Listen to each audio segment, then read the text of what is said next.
Opo.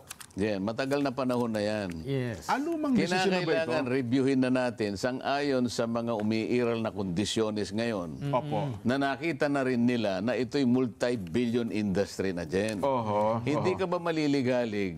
Sapagkat yung survey na yan, tama man o mali, Opo. yan ang gagamitin ng mga mayayaman na interest dito. Isa na dyan si Kuya Benny. Opo. Para ngayon sila yung magpopondo sa mga nauuna. Ah. Yun ang magiging batayan nila. Kasi corporation silang malalaki. May board of directors sila, may execom sila. O, Tama sino po. tutulungan natin? Para magkaroon ng basihan yung pagtulong nila. Kukuha Sabi kayo ko ng nga resulta sa'yo, ng survey. Oho. mali man at tama, kukuha ng survey. So yung sabi niya, tutulungan natin yung unang 6. Opo. First 6 Oh, na ako. yun namang nagsasurvey, alam niya Oho. na siya ngayon ay pipilahan ng mga donors at magpopondo. Oho. So alam nung ano yun. Sasabihin ngayon ng popondo ay ng survey. O boss, gusto mo bang ikaw ay mailagay sa unang 6? Opo. Alam naman namin magbabago ang buhay mo riyan. Ito'y life-changing development. Pangiti-ngiti si Kuya Benny. Alam niya yan. Nako, ikaw na nga magpaliwanag dito. Ganun ba yun, Kuya Benny? Kapag kayong sa survey? Kanya-kanyang interest kasi yan. Ngayon, would you imagine, pag nakita mo na number 1 sa survey, No. kahit na hindi mo gusto suportahan, talaga magbibigay Hindi, ka. ang Oh, hindi ba? Yan ang sinasabi ko. Hindi po, kung ang tanong ko dito, bakit ang negosyante tataya ka doon sa first 6? Ano bang Alam niya rin, sagutin niya, sa dami Kuya ng Benito. interest ni Kuya Benny na dapat Kuya Benny, maproteksyonan. bakit ako Kinakailangan tataya ako dyan. Dapat ang Kasi siya yung mananalo eh. O, kaya nga. Sa mga Ganito, tuwid. ganito. Pag nakita mo Oo, na sige. yung kandidatong gusto mo ay nangungulilat, Oo. tutulungan mo pa rin dahil gusto mo eh. Oh, siyempre, No? personal choice mo yan. Pero yung bigay mo, Oo. Limitado, minor lang. limitado. Minor lang, di ba? Ganun Pag ba yun? nakita mong number 1, kahit nakalaban mo at ayaw mo, Oo. mapipilitan ka bigyan. Anong pa, ang tanong nga, anong pakinabang ko? Bakit ako magbibigay? Para hindi balikan yung negosyo mo in the future. Gaya ng mga malalaking negosyo, di ba? Alam naman natin yun. Kahit legal yung negosyo. Oo, kahit legal yung negosyo. Alam Kasi naman natin. pwedeng butasan ng kahit ano eh. No? Oo, dito sa atin sa Pilipinas huwag ka malingat, may illegal ka eh. Nakita mo nga yung investigasyon, di ba? Kahit na sino. Di ba? Lalo na kung nag-imbestiga, Quadcom. Hindi ka pwedeng tumanggi na sumagot. Huwag mong sasabihin, Your Honor, pwede po bang wag ko na pong sagutin ang tanong nyo? Hindi pwede. Oo. Contempt. Hindi mo sasagutin itong napakasimpleng tanong na to. Kukontempt kita. Di ba? Samantalang alam nila, sa liwanag at sa harap ng Bill of Rights natin, na nakasulat sa Constitution, anong ibig sabihin ng babae na yun na tinatanong na kung pwede sana, makalampas na sa kanya ang sarong ito. Huwag ka dumaan yung pagpapahirap na. Ang ibig niya sabihin, ini-invoke niya yung karapatan niya sa ilalim ng Bill of Rights, yung right against self-incrimination. Bakit hindi mo ibigay yun? Diba? Samantalang ang layunin mo lang naman, magpatulong ka para makagawa kami ng batas. Kung sino yung tumutulong sa iyo at nakahandang tumulong sa iyo, tinatakot mo at ikukulong mo pa? Saan ka nakakita ng ganyan? Isang halimbawa yan kung yung kay Grijaldo, di ba? Yung tinatanong yung Colonel Grijaldo, na halos lahat ng tanong, yun ang sinasagot. Sabi Hindi nila, lamang yun, halos lahat na dumaan sa kanila.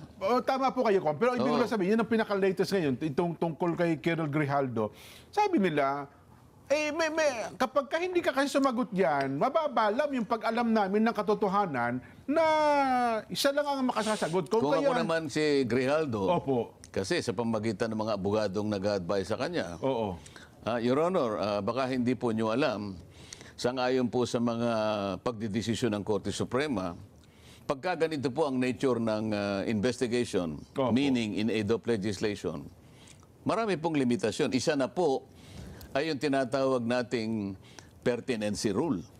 Na kung saan, ang itatanong nyo lang po sa akin ay may relasyon doon sa batas na iniisip ninyo. So bago ko po sagutin, pwede ko pong malaman ano po bang batas ang iniisip ninyo. Mababara ka ngayon. Di wag mo kami pakikialaman. Huwag mo kami tuturuan, hindi namin kailangan magaling mo Ipipilit niya yun eh. Opo, Ay, siyempre. bakit mo ipipilit? Ito po ang sinabi ng Korte Suprema. Mayroon pong limitasyon para hindi po natin maabuso ang lahat ng bagay. Di ba?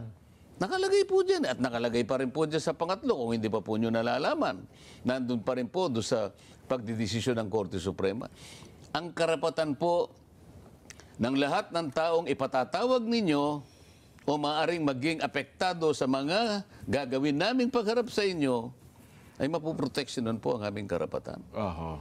Isa po sa mga karapatang gusto naming maproteksyonan ay yung dignidad po namin. Wag niyo po kaming pagsisisigawan. Wag niyo po kaming tinatakot. Kami po'y pinatawag ninyo rito alang-alang sa kagustuhan niyong matulungan namin kayong makagawa ng panukalang batas. Nako. Pero hindi po namin nakikita sa ngayon ang ginagawa ninyo. Nako. Sa ngayon, sa ginagawa niyong pagpananakot sa amin. Wala po kaming makitang kawastuhan ang ginagawa ninyo. Sa tagal na po ng pag-iimbestiga siguro kung wala pa naglakas na loob na sumagot ng ganyan. Eh dahil nga tinatakot mo eh. Wow, yun na nga po. Oo. Oho. Aywan ko lang si Kuya Benny kung Si Kuya Benny naman Bumisi kasi. na lang ako. Nung tinawag si Kuya Benny, sabi ni natatandaan ko pa eh. sabi ni Kuya Benny, Opo. ako po naman ay humarap po sa akin pong pagkakaalam. Oo. Ay wala naman pong tama. Yung pagkakasabi po niya, palagay ko po kanya wala po akong nalabag at ganito at ganyan.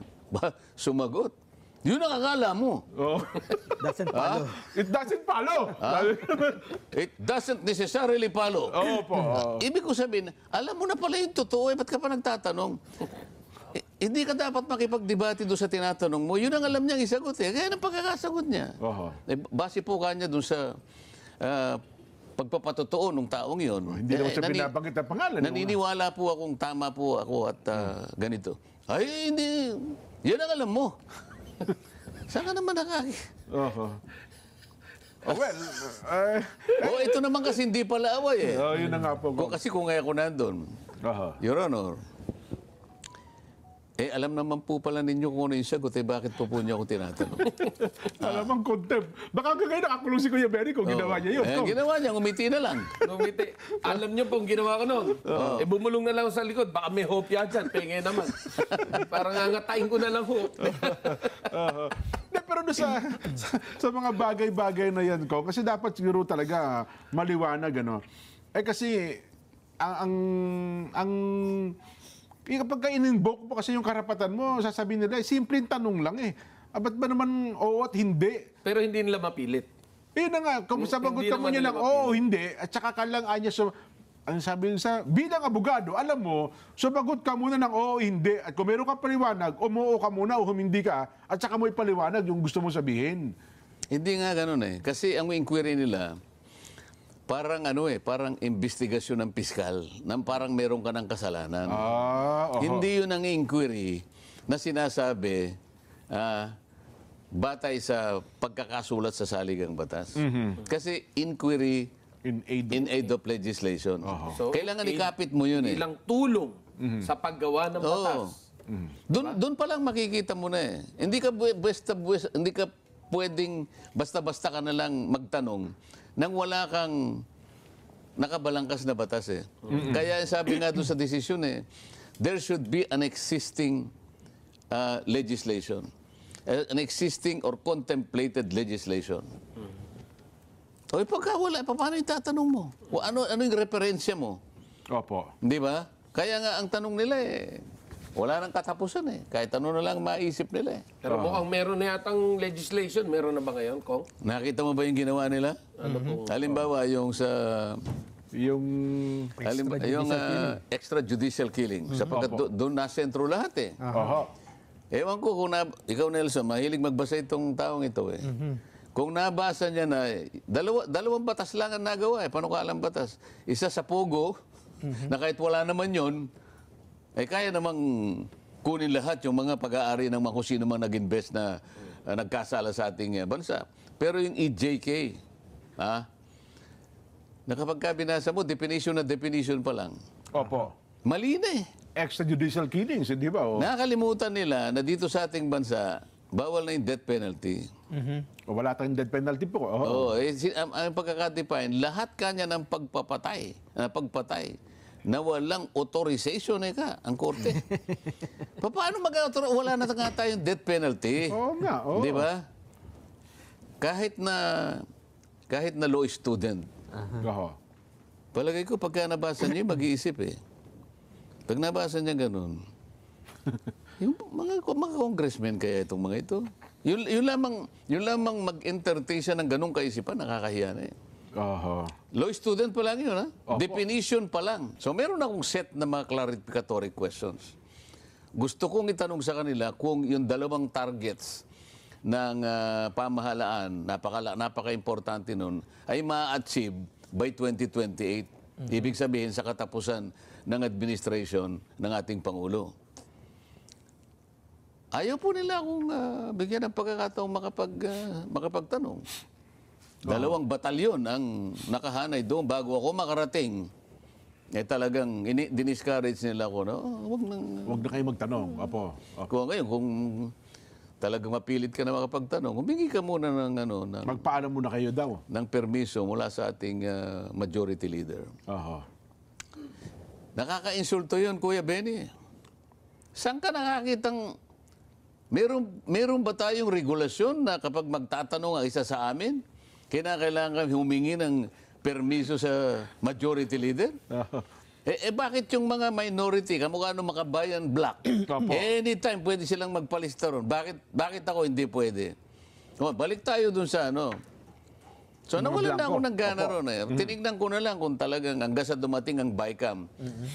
Palagi kasing nangyayari, kapag yan hinimay ng House of Representatives, ito na, hihimayin uli ngayon ng Senate, iba naman ang kanilang version. Okay. Makikita mo doon sa dalawang version, may pagkakaiba. Totoo po. Hindi naman lahat ibang-iba. Ngunit, may makikita ka doon, maybe siguro, by way of figure siguro, mga maybe 10 to 15% ang pagkakaiba. Maliit lang din naman pala. Opo. Pero, Opo. maaring yung pinag-uusapan natin, yung bilang, pero yung magnitude ng Yung laki. pagkakaiba ka naman malaki. Okay. So, kinakailangan i-reconcile yung dalawa. Paano pagre-reconcile? Tatawag sila ng bicameral conference. Opo. Ayan. De natapos. Yung bicameral report na yon, Kuya Benny, iraratify ng both houses. So sa panig namin, ni-ratify yon December 11, 2024. Oho. Nung makita ko yung kopya ko, in-email sa akin, 6:27 ng gabi. Alam mo, Jen, Opo. Nelson, anong oras yung actual ratification? Tiningnan ko rin eh. Oho. So pinakuha ko yung pinakuha ko yung video. Para may compare nyo nga naman. Kasi yung kung ano yung kinaupo ng speaker, Opo. merong relo dito at saka yung yung video, meron ding meron May ding time po yun. Opo. may orasan may Tama po, timer. Opo. So, tiningnan ko doon sabi ko doon sa staff ko, bantayan mo hanggang dito, tingnan mo, kasi hindi ko nakikita, maliit eh. Opo. Paano kaya natin makukuha yung time pagka yung mismong pinukpok na ng Yung Gaybel. Opo. ang nagpukpok ng gable si si Rodito ay yung Albano. Si opo. Tony Pet. Tony Pet Okay. Albano. Opo. So sabi ng majority leader, I move to ratify the bicameral reports, Your Honor. Is there any objection? Hindi, viva voce pala. Opo. Viva voce. Viva voce. Those who are in favor of blah, blah, blah, say aye. Yan, di ba? Those who are say nay. Nanalo yung A. The ayes have it. Pak. Kinuha ngayon yung, kasi maliit eh. Pinakunan ko na litrato, tsaka ang sininag ngayon, Ano oras? alas 7 ng gabi. 7. O, Jen, Opo. kahit na ikaw pang pinakamabilis na magbasa at mag-analisa ng mga figures. 647 mo na, nyo na-receive. Hindi, 627. 627. Opo. Mahigit na 200 pahina yung report na yon. 33 minutes. 3 minutes. Okay. Ngayon, ang napansin ko dun sa huli, wala naman akong pagkakataong mag-object. Wala ako dun eh. Ang dapat na nag-object yung nandun at nakita na nila yun. Kasi nakita ko dun, merong 13 pahina. Doon mismo sa aspeto ng special provision. Dito nagkakaroon ng problema talaga. Pagka sisingitan na nila yung special provision. 13 pahina yon, Kuya Benny. Opo. Tingnan mo lahat. Pag sama-samahin mo yung blanco doon sa 13 pahina, 28 blanks. Ngayon, ang tanong natin, Oo. bakit na-ratify? May blanco. Ba't walang nag-object? Oho. At saka yung kopya ko, kasi pinadala sa akin by email, may pirma. Bibilangin ko per page. Nagbabari eh. Merong 13 tao ang pumirma, meron namang 11, merong 12. Naglalaro lang doon. Opo. 11, 12, 13, 11, 12, 13, 12, 11. Basta ganun. Sa mga tweet, higit sa 10 ang pumirma. Ilan po bang representante ng bawat House at Senado? Ang alam ko, 12 sa Senado, 12 kaya, maring higit pa. Siguro 15. Kung minimum of 12, maximum 15. Ngayon, ang kukunin lang naman yung majority eh. Yan po yung tinatawag, para ho sa kaalaman ng ating manonood, yan po yung tinatawag na BICAM, na meron pong representative galing sa Congress at meron ding galing sa Senate, at sila po yung magbubuo niyang BICAM report na yan. So ang blanco ko, maliwanag mula po doon sa BICAM report. Nga sa BICAM report ang Ayun. mga blanco. Okay, opo. Kasi medyo mapanganib yun eh. Alam ko na meron namang omnibus motion na kapag ka ang layunin ay iwasto lamang yung typographical or grammatical errors, pwede naman eh. Pwede. So halimbawa, makikita mo naman ang subject is plural. Opo. So yung verb mo dapat plural, 'di ba? Subject predicate relations lang ang pinag-uusapan. Tama naman 'yun eh.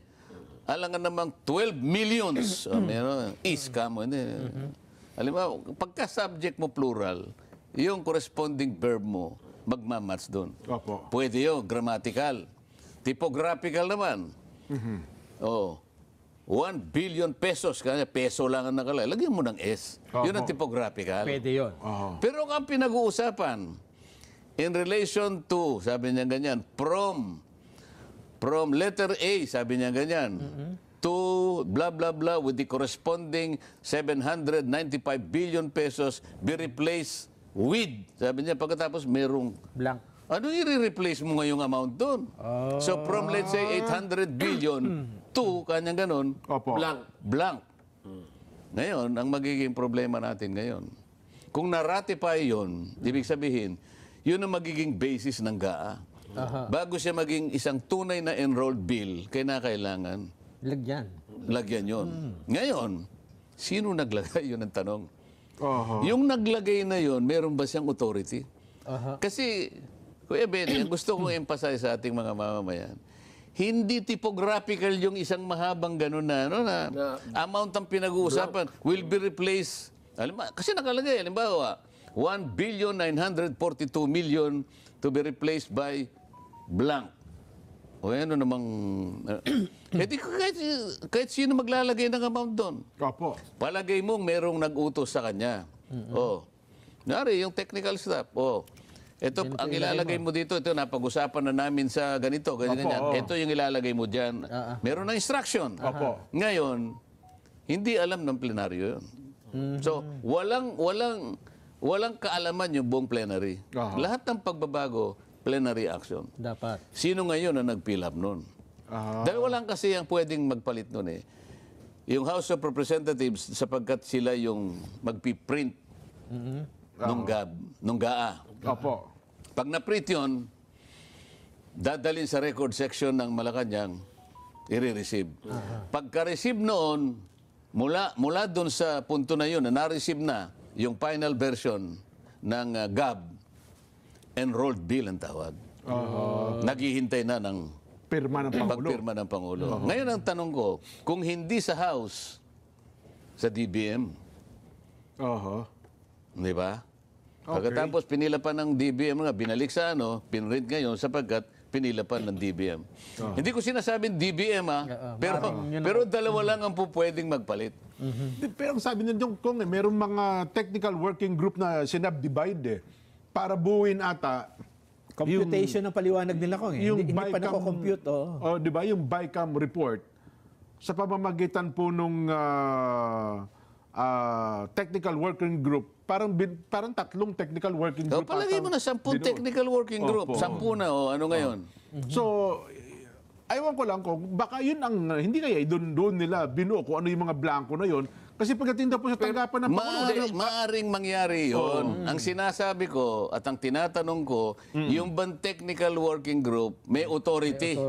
Sa Tapos yung proseso. plenary ang gagawa. Kasi merong kanya-kanyang responsibilidad yan. Oo. Di ba? Okay. Ngayon, kapag hindi dinaan sa plenary yan, is deemed illegal. Oo. Halimbawa, Dahil yun yung sinasaad ng batas. yung mga blanco ngayon, merong corresponding na nakalagay na motion. Opo. Your Honor, sabi niya ganyan, dahil po yung pahina ganito hanggang sa pahinang ganyan, may mga 28 na blanco, ito po yung katapat na ilalagay. Yun. I move that this particular sheet of paper be approved by the plenary. Ganun dapat. Ayun. So, motion pala yun, Kong. Plenary nga ang So, sa magbibigay siya ng madaling salita, authority. maaaring iisang tao lang ang nagdesisyon yan. Pwede. Merong ganyang... Isang tao o dalawang tao. Hindi ba palagi ko sinasabi sa inyo? Kaya nung ako ay nagkaroon ng unang pagkakataong maka-attend ng BICAM, 15 Congress ito, Jen, Opo. Nelson.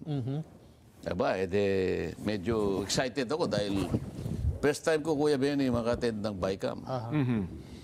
Okay, sabi ko. Iba-ibang lugar yun eh. 4 na beses yun eh.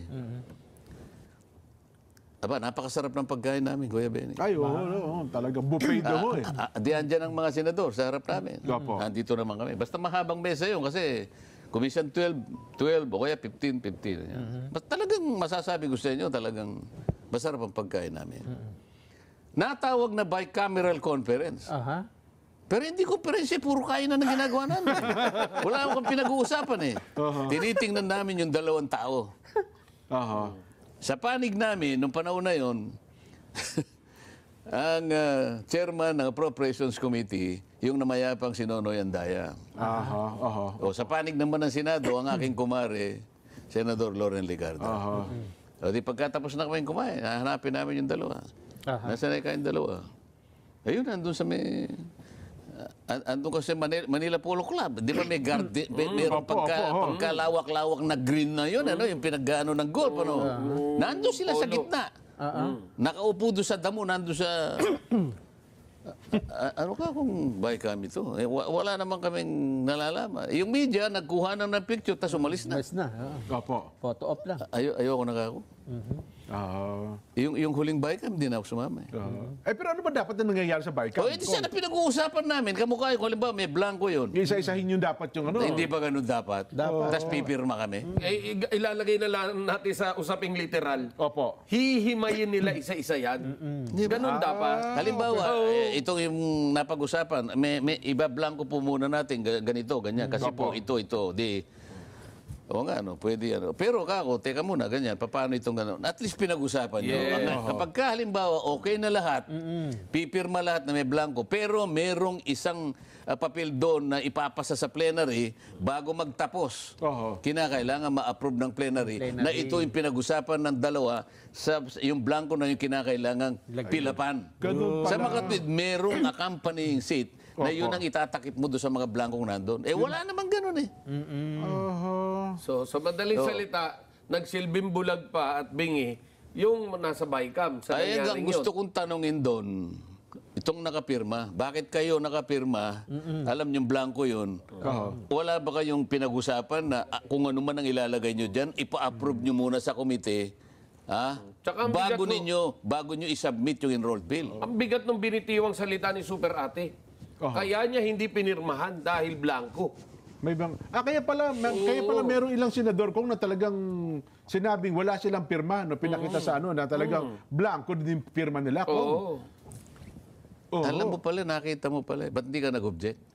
Oho. Yun ang sinasabi ko, objectan mo. Kasi pag nag-object ka, hindi mararatify yan. Yun na nga. Ba't di ka mag-object? Kung nandun ako mag-object Saan ako mo siya mag-object? In the first place, hindi na nga ho nag-uusap. Kumakain na lang Hindi, kahit tayo. na. Kahit hindi tayo nag-uusap, alang-alang sa kapakanan ng bansa. Mag-object. Hindi ko naman siya kailangan kausapin bago ako mag-object. Kaya lang, hindi ako nakapag-object. Wala ako doon eh. So ibig sabihin ko, ang kasi wala rin hindi naman kami mababatas, hindi ba kami matin ng BICAM ano. So dapat ba doon, ito na yung BICAM, final na ito. Baka mayroon pa ba kayong tanong diyan? Di ba usually ganun ang gagawin? Dapat nga ganun, sapagkat nga komperensya ng kumbaga, kami yung representasyon nung 4 na buwan na pagtatalo. Ayun, opo. Kasi nga, i-reconcile na lang natin yung conflicting provisions para yung boto namin, Yung hindi- iisa na lang. Yun, Yun ang katwiran dun eh. Oho.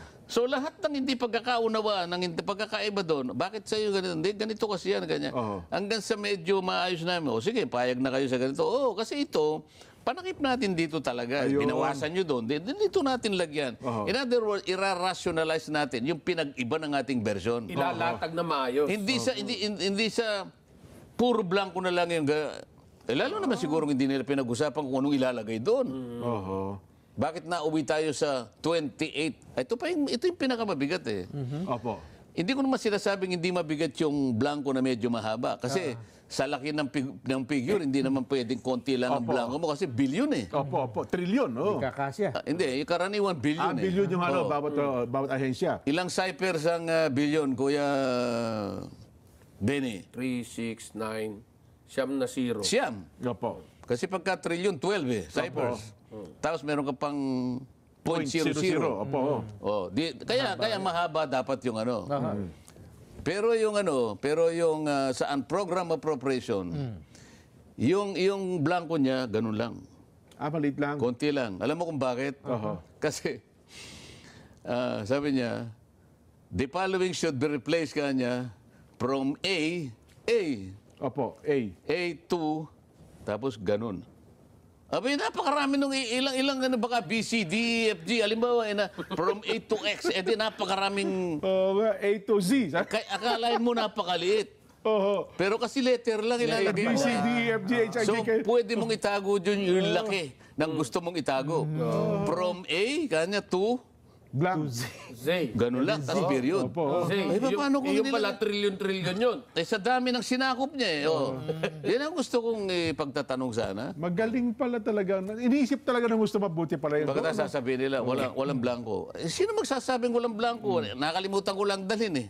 Oho. Nakita nyo rin, may blanco talaga. Pero mamaya, nasa sasakyan ko, pakikita ko Pero sa inyo. yung blanco daw po, Dala-dala ko yung kopya ko eh. ang blanco daw po kasi ngayon yung yun nga ang BICAM. Pero ang punto naman nung nasa Malacanang, walang blanco nung pinirmahan na ng Wala Pangulo. nga blanco sapagkat nung enrolled bill Inenroll na, oo. meron na nagpilap eh. nagpilap. Kaya ang tinatanong ko sa iyo, sino ba yung inutusan? Sino ba yung nag-utos? Nag-fill up Ngayon, sa Yung bang blank. inutusan na yun? Bilang linaw sa ating mga tagapanood, sa ating mga kapatid, Oo. doon sa daan mula sa DBM, Mula sa BICAM. Mula sa BICAM. BICAM papuntang DBM, Oo. yung dalawang yun, sino doon ang nag-fill up nang hindi dumaan sa plenaryo? Ayun. Kasi Diba? kailangan dumaan sa plenaryo yun pag may binago ka riyan eh. Oho. Yun. Kasi sa legal, tawagin yung blanco. Hindi naman, pagka legal, hindi mo sasabing blank eh. Oo. Material particular, sabi niya. So, ibig sabihin nun, blank. Lacking in material particular. Wala eh. Eh, ang problema kung nag-resign na po, nagbitaw na bilang chairman ng APRO yung chairman ninyo eh. So, ang problema nun. Hindi ka ba nakapirma ron? Ay, nakapirma ho Hindi kaya siya. siya nakapirma? Wala ba, nakapirma siya doon ko. Okay, Kasi di ba marami sa na. experience sa dati, dalawang chairman lang ng APRO nag-uusap eh. APRO ng Senate, saka APRO ng Ako, lower house. kaya ko sinasabi na dalawa lang tao nag-uusap. Sapagkat nakita ko mismo, nandun ako. Yung time yun, yung time yun. Maski yung isang nagsusulat sa isang dyaryo na malapad, nabasa ko. A conference of two, sabi niya eh. So palagay ko, siya rin alam niya, hanggang ngayon nangyayari yun. Ang sinasabi ko sa inyo, 15 Congress, 19 Congress ngayon.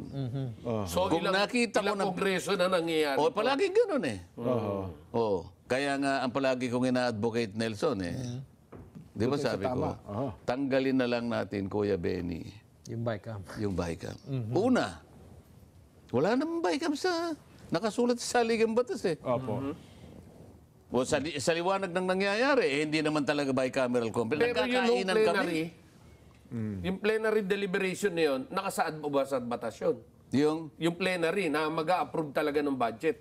O talagang plenary action lahat yan. Plenary action, o yung nasa batas, bakit hindi natin ginawa? Yung wala sa batas, yun yung ginagawa natin. Yun ang sinasabi ni Kong Margaret. Kasi kung wala ng BICAM, yung dalawa na lang, Hindi na BICAM ang tawagin.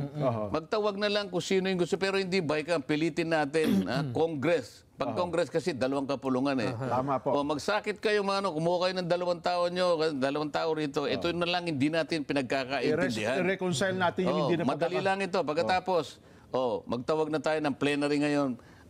Approve nyo, approve namin. Ganun lang. Pero kung magtatawag ng bicameral conference na hindi naman talaga sila nagko-compare.